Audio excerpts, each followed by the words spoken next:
Well, President Trump is right behind us. And I want you to help me give President Trump a rather unique Alabama welcome, what I call an Iron Bowl welcome. Do we have any Auburn fans here? Do we have any Alabama fans here? You Auburn fans are going to have to work because this is the welcome. It's going to be Roll Tide and War Eagle. Roll Tide! Roll Tide! War Eagle! Roll Tide! War Eagle! Roll Tide! War Eagle! President Trump, you're in Alabama. Well, I'm Congressman Mo Brooks, and it's an honor to represent you in the United States Congress. And let me emphasize something. I am proud to be an American. My grandfather fought in World War I. My father fought in World War II against the dictatorial tyranny of the National Socialist German Workers' Party, underscoring socialists, known as the Nazis. He was a combat engineer in Patton's army. And I'm proud of that American heritage, and I'm proud to be an American. My question to you is, are you proud to be an American too? Louder, let President Trump know, are you proud to be an American too?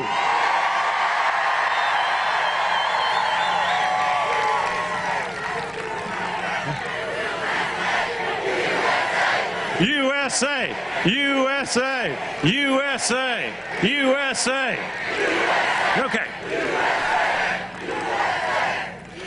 That's supposed to be at the end. Well, let me talk about America for a moment. By any measure, America is the greatest nation in world history. By any measure. We have the strongest economy and gross domestic product in world history. We have the greatest military capability in world history. We are the beacon of freedom for all. We are the envy of the rest of the world. And we are not the greatest in world history because we are lucky.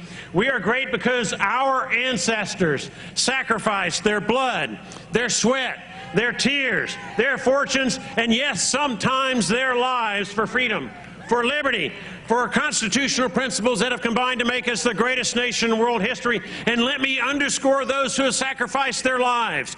Over 1 million Americans have sacrificed their lives beginning in the Revolutionary War to the current day, defending us and our liberty and freedoms, but also defending the underprivileged nations around the globe. I'm proud to be an American. But let's talk for a moment about those principles that have made us the greatest nation in world history. We have a Bill of Rights that protect our liberty. Our founding fathers saw that that was essential, and they embodied it in our United States Constitution. And that Bill of Rights is based on a relatively simple principle, that while a government can be our best friend, it can also be our worst enemy. And so we have to have the kind of protections to protect us from a government, because we all understood that a government that can give you anything can take away everything. That's what the Bill of Rights is all about. We are a republic, which means that we, the people, control our destiny by electing who our leaders may be. We are blessed with a free enterprise economy, which is real simple. It's based on freedom. It's based on liberty. It's allowing you to use your God-given talents as you see fit, not as the government wants to dictate. And collectively, because of that, we have created the strongest economy in world history that has in turn has enabled us to have the greatest military in world history. Perhaps most important, because there have been a lot of great nations in world history, we have a defining difference. We are guided by moral values that are our compass. Religious values that tell us the right from the wrong and guide us to do the right with our power rather than the wrong. Now, I must confess that yes, America is the greatest nation in world history, but I have never felt such fear for the future of my country. Never.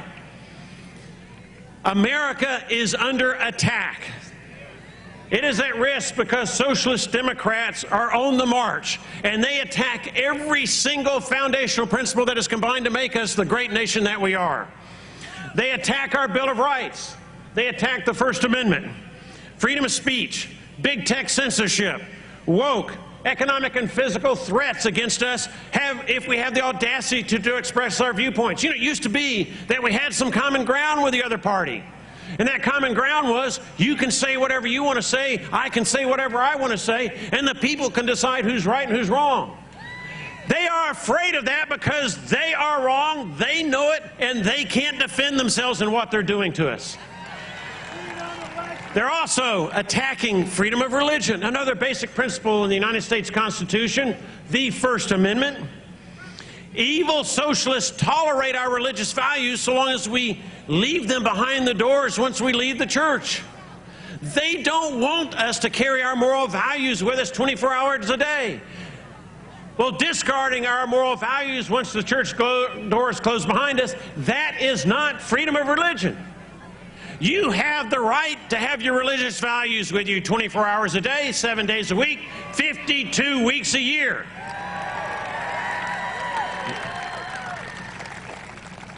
And of course, they want to sabotage and destroy the Second Amendment right to bear arms. Now let's be clear. The Second Amendment right to bear arms was because our founding fathers had just fought a Revolutionary War. And they were concerned, they were fearful, that has happened in so many other places around the globe throughout history, that dictatorial powers may usurp the rights that were guaranteed by the United States Constitution, may undermine our republic, may destroy our election processes. So the Second Amendment is there to ensure that we, the people, always have the right to take back our rights, to take back our Constitution, should a dictatorial government, a monarchy, or kingdom seek to destroy them.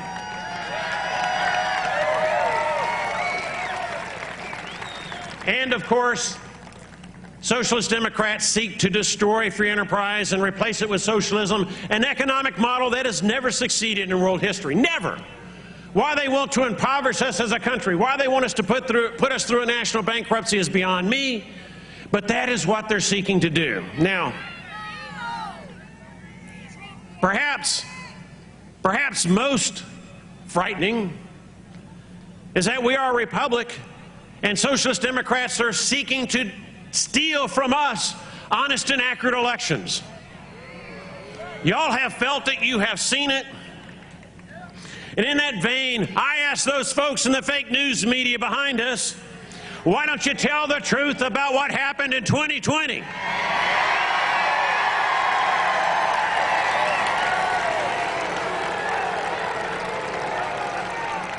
Is it too much to ask you to do your homework before you speak?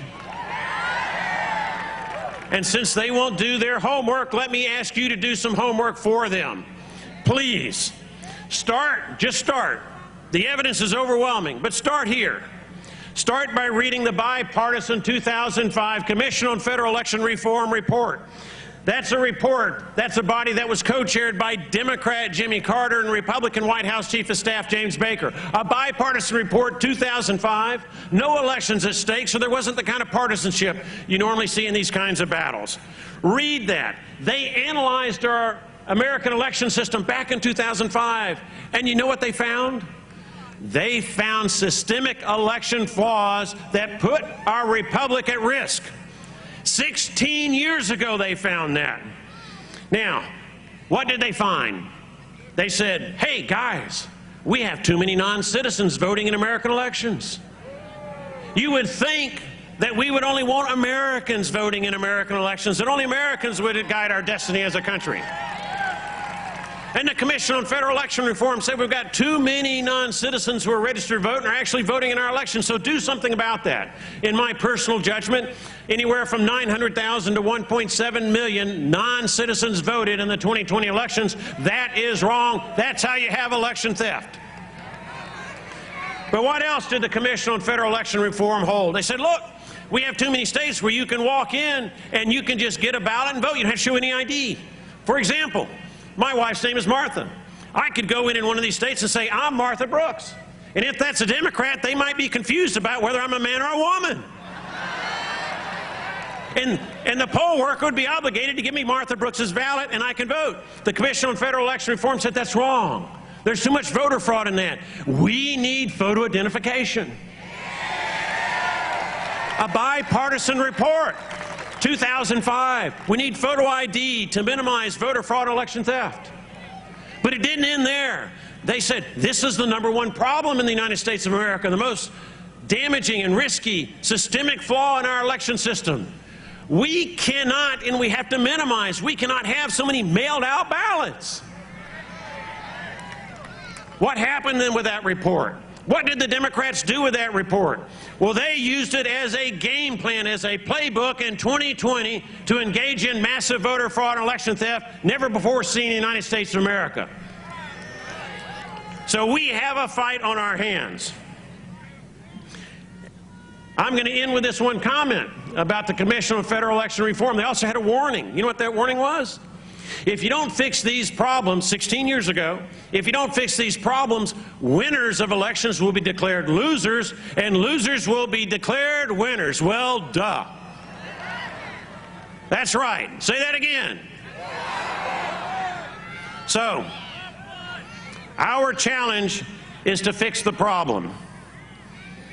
And let's be clear, godless, evil, amoral, socialists, Democrats are on the march.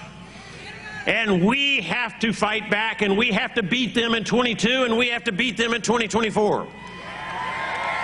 Now, our choices are very simple.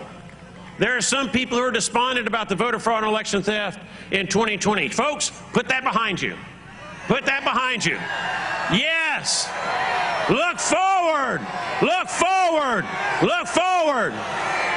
Beat them in 2022. Beat them in 2024.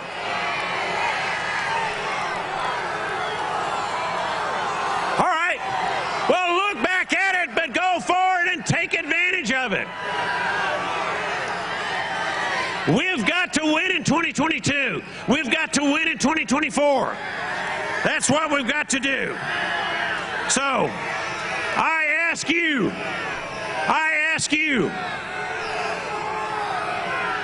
are you going to help us win in 2022? Are you going to help President Trump? Are you going to help MAGA candidates in 2022 and 2024 take back our country? That's what we have to do. So, will you help President Trump and our MAGA candidates win in 2022?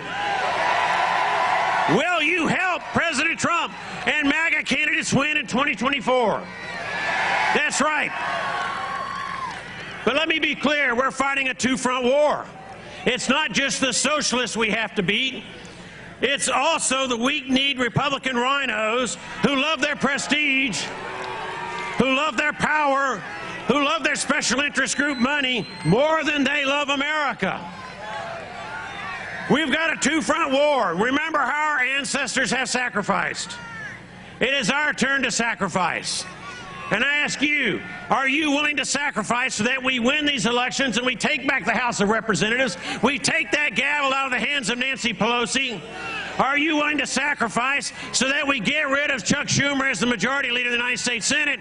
Are you willing to sacrifice so that in 2024 we put President Trump back in the White House?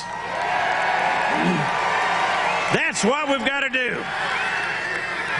So, will you join us and win these elections on behalf of our country? Will you join President Trump and our MAGA candidates? Now,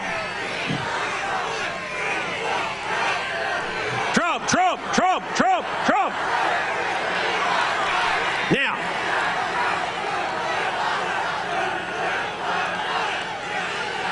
in 1776, let me talk about our ancestors. In 1776, we were at a time of great peril. An American patriot, Thomas Paine, said, and I quote, "These are the times that try men's souls. The summer soldier and the sunshine patriot will, in this crisis, shrink from the service of their country, but he that stands by it now deserves the love and thanks of man and woman.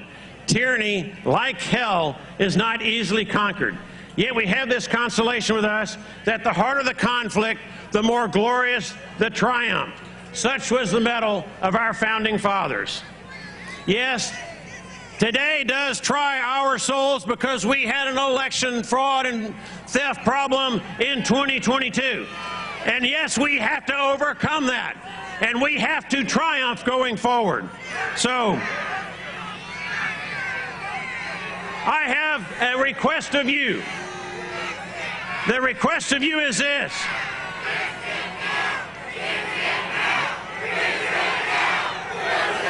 Let's do it. The Arizona recount is coming. The Arizona audit is on the way.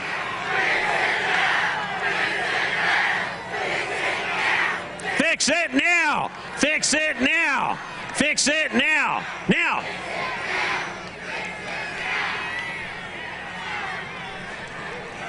I want to make sure that Donald Trump knows again that we not only love our football in America, we also love America and that we're patriots.